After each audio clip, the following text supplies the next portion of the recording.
Joseph Andrews by Henry Fielding. Characters, Summary, Analysis. Hello and welcome to the discourse. Henry Fielding was one of the most influential dramatists and novelists of the 18th century. Fielding chose a pseudonym as Scriblerus Secundus as he was a Tory supporter and continued to criticize and ridicule the corrupt government of Prime Minister Robert Walpole. Ideally, he linked himself with the Scriblerus Club of literary satirists founded by Jonathan Swift, Alexander Pope, and John Gay. He also contributed several works to journals, including the periodical The Craftsman, criticizing the policies of Robert Walpole. Just like the members of the Scriblerus Club, Henry Fielding not only satirized the corrupt political system of his time, but he also satirized the literary trends of his time, and this was evident in his first novel, Shamela, which was published in 1741. He continued to satirize the sexual hypocrisy, corruption, and pretentious writing style of Samuel Richardson's popular novel, Pamela, and wrote another full-length novel titled Joseph Andrews, which was published in 1742. The full title of the novel was The History of the Adventures of Joseph Andrews and his friend Mr. Abraham Adams.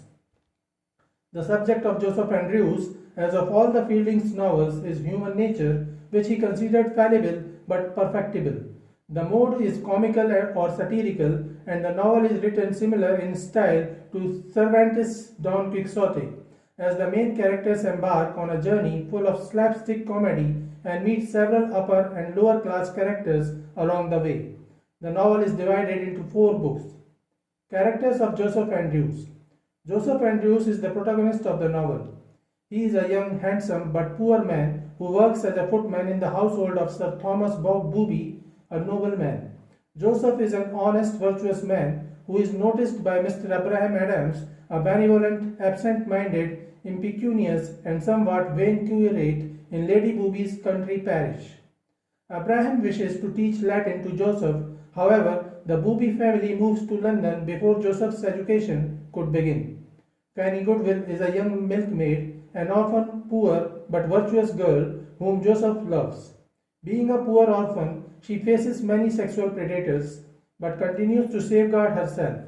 Sir Thomas Booby is a decent man, but he is not very strongly virtuous and may compromise in his favor. He dies at an early age. Lady Booby is the widowed wife of Thomas Booby. She is a lascivious character who copes with the death of her husband by playing cards and propositioning servants. Mrs. Slipslop is an upper maid of Booby's household. She is hideous and sexually voracious and lusts for Joseph.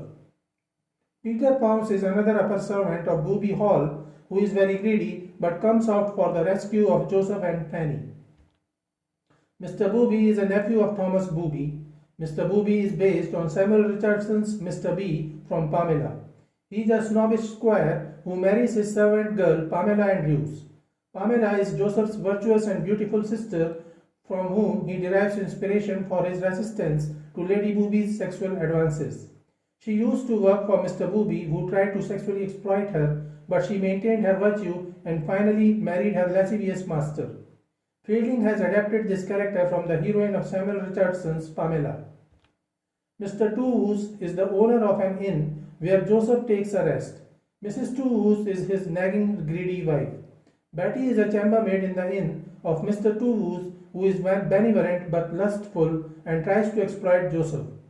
Leonora is a reclusive, frustrated girl who lives in a grand house. She once rejected the love proposal of Horatio, an honest, hard-working, industrious lawyer, because he was poor. Bellarmine is a rich French businessman who is infatuated with Leonora. He impressed her with his wealth and made her reject Horatio, but later he got bored of Leonora and rejected her because Leonora's greedy father declined to give a huge dowry in marriage. Mr. Wilson is an old man who used to be a rake during his turbulent youth.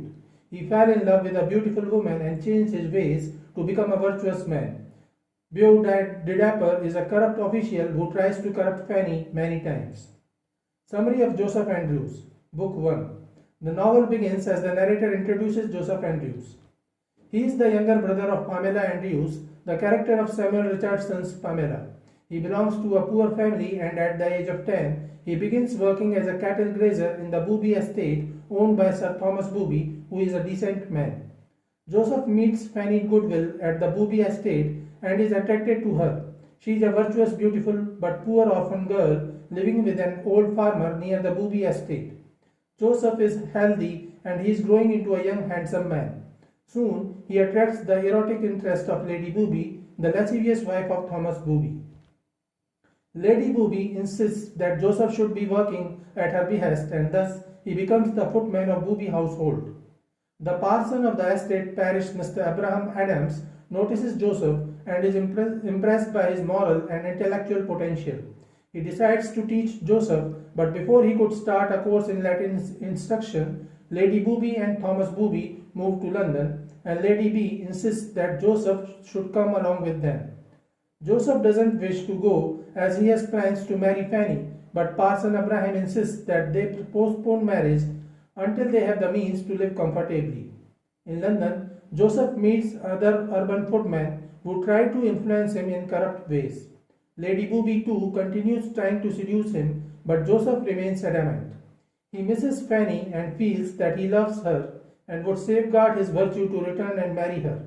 After around a year, Thomas Booby dies of illness, and after his death, Lady Booby becomes more demanding and libidinous. However, Joseph's Christian commitment to premarital chastity remains intact. This frustrates Lady Booby. Furthermore, Mrs. Slipslop, the hire maid of the Booby house, too, gets sexually attracted to Joseph, but he elegantly avoids her too. Mrs. Slipslop fails to accept his rejection, and to take revenge, she tells lies against him and complains to Lady Booby. Lady Booby knows that Mrs. Slipslop is lying, but she tries to take advantage of that complaint and tries to seduce Joseph again under the duress of complaining against him. Joseph maintains his commitment to chastity, and thus Lady Booby dismisses him both from his job and lodging. Joseph returns to London, and on his way, he gets robbed by two ruffians who beat, strip, and rob him and leave him in a ditch to die. A stagecoach soon arrives there, and though none of the passengers is willing to help Joseph, a lawyer among them suggests that they should take him to the nearby inn. The stagecoach leaves Joseph at an inn owned by Mr. Two-Woos, who is a benevolent man. At the inn, chambermaid Betty takes good care of Joseph, and a surgeon visits to take care of his wounds. Joseph reunites with Parson Abraham, who is going to London to sell 3 volumes of his sermons. The thief gets caught and is brought to the inn, and thus Joseph gets back his belongings. Betty, who took good care of Joseph, falls for Joseph and tries to seduce her, but he rejects her, claiming his love for Fanny, the milkmaid. Betty feels heartbroken. Abraham has very little money, which he gives to Joseph for his return journey, while he decides to go to London to sell his sermons. However, he finds that his wife removed most of the books from his bag and replaced them with clothes, and thus decides to return with Joseph. Meanwhile, Mr. Two-Woos, who has been pursuing Betty silently for a long, tries to take his chance and enters her bedchamber. However, his wife Mrs. Two-Woos catches him red-handed and throws Betty out of her job and the inn. Mr. Abraham somehow manages to calm down Mrs. Two-Woos, who agrees to make peace with Mr. Two-Woos. Book 2. On their way back home, Adam gets a ride in a stagecoach in which an anonymous high-class lady is travelling with Mrs. Slipslot, the high maid of Booby Hall. Joseph rides on Adam's horse, following the stagecoach.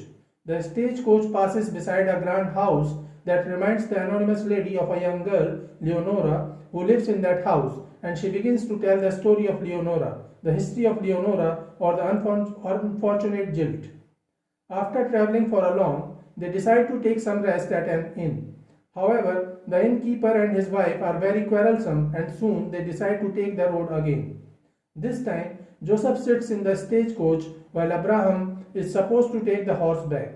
But Abraham is so absent-minded that he forgets the horse and starts walking alone. The stagecoach runs forward while he keeps walking. After some time, he meets a hunter who is out to hunt some partridge. He boasts of his shooting capabilities and bravery. They hear some loud voices of a lady in distress asking for help. Soon they discover that a ruffian has attacked a young girl and is trying to rob her. The hunter gets frightened and runs away, but Abraham bravely fights against the ruffian and saves the girl. Soon a group of travelers comes there, and the ruffian starts blaming the girl and Abraham are thieves who are trying to rob him. The travelers catch Abraham and the girl and take them to the justice of the peace, hoping to get a reward for turning them in. Abraham notices that the girl he saved is not a stranger, but she is Fanny Goodwill, who came there in the hope of searching for Joseph, who she heard was attacked by ruffians. The justice is a careless man who doesn't hear what Abraham and Fanny say and decides to send them to prison. However, a bystander supporter of the justice recognizes Abraham and informs the justice that he is a clergyman. The justice soon reverses his decision and sets Abraham and Fanny free, but by that time, the actual ruffian had already fled the scene. Abraham and Fanny then travel towards the next inn, where they hope to meet Joseph. Joseph, the anonymous lady, and Mrs. Slipslop are taking a rest at the inn, where Joseph and Fanny have a joyous reunion. Mrs. Slipslop still believes that she could seduce Joseph anyhow, but when she sees the two young lovers meet, she gets too jealous and leaves them in a hurry. The next day, Adam, Fanny, and Joseph decide to leave the inn for their home, but they still have to pay the inn bill while they have no money. Abraham goes out to meet a wealthy clergyman, Parson Truelibber, to take a loan. However, Parson Truelibber insults Abraham and denies any loan. A local peddler then comes to help and gives a loan to Abraham so that they may pay the bill and go to their home. Book 3. Abraham, Fanny, and Joseph continue to walk on the road for a few miles when a gregarious squire sees them and offers them a ride in his stagecoach, only to retract his offer and make fun of the three. They reach the next inn, where they learn that the squire is known for making such false promises and fun of people. After resting for a while, the three decide to walk again after the nightfall. Abraham notices some strange lights dancing in the dark and gets worried that these must be the ghosts. Fanny overhears approaching voices agree on the murder of anyone they meet, and they realize that the lights must be the lanterns of ruffian sheep stealers. The three flee away from the spot and reach a local house to seek safety. The house owner is Mr. Wilson, who welcomes them. Mr. Wilson and his family offer food for the three. Mr. Wilson used to be a rake himself, but he met a girl and fell in love and decided to change his ways. Redeemed by the love of a good woman, he married her and came to the countryside to lead a virtuous life. Mr. Wilson informs that he and his wife have lost their eldest son to a gypsy abduction. The three leave Mr. Wilson's house in the morning, and after walking for a distance, they decide to rest and take the meal that Mrs. Wilson packed for them. As they are taking their meal, a pack of hunting dogs attack them. Somehow, they fight back and save themselves, but a few dogs are killed. These dogs were owned by a wealthy, corrupt, and sadistic squire who was famous as the hunter of men in that area. He comes to know about the damage of his dogs and gets very angry. But when he sees beautiful Fanny with the two novice men, he sets his lustful eyes on her and invites the three to his mansion for dinner. At his mansion, the squire sends Joseph and Fanny to work in the kitchen while he takes dinner with Abraham. His servants and henchmen continue to tease and ridicule Abraham to the point that he gets offended and calls Fanny and Joseph out of the kitchen so that they may leave immediately. The squire sends his hooligans behind them with instructions to abduct Fanny, whom he wishes to rape. His men succeed in abducting Fanny while they leave Abraham and Joseph tied to a bedpost in the room of an inn. The squire then visits the inn and blames Abraham and Joseph for abducting the beautiful innocent girl. Fortunately, Peter Pounce, the head servant of Mrs. Booby, was on a tour to the squire's estate along with his men. He sees some hooligans taking away a girl forcefully and recognizes the girl as Fanny, the orphan milkmaid. He rescues Fanny with the help of his men, and then he goes to the inn to rescue Joseph and Abraham. The squire's plan fails when Fanny reaches the inn and accuses him and his men of trying to abduct her. Peter Pounce, Joseph, Abraham, and Fanny complete the remainder of the journey to Booby Hall together. Book 4. After returning to the Booby estate, Abraham announces the wedding banns of Joseph and Fanny. Mrs. Booby isn't happy about that and she tries everything possible to stop the marriage. She takes the help of a lawyer to stop the marriage because both Fanny and Joseph are destitute and they will give birth to beggars. The Justice of Peace takes a bribe for helping Lady Booby. However, Mr. B and his newlywed wife Pamela Andrews arrive at the same time and stop the legal proceeding. Lady Booby tries to persuade Abraham to stop the marriage, but he doesn't agree. Then Lady Booby takes the help of a debauched official Beau Diaper who tries to rape Fanny before her marriage. But the same peddler who gave a loan to Abraham earlier arrives at the scene and saves Fanny. Later on, he meets Lady Booby and informs him that Fanny and Joseph cannot marry because Fanny is the daughter of Mr. and Mrs. Andrews, parents of Pamela and Joseph, who lost their daughter at the time of her birth. Thus, Lady Booby stalls the marriage because Fanny and Joseph are siblings.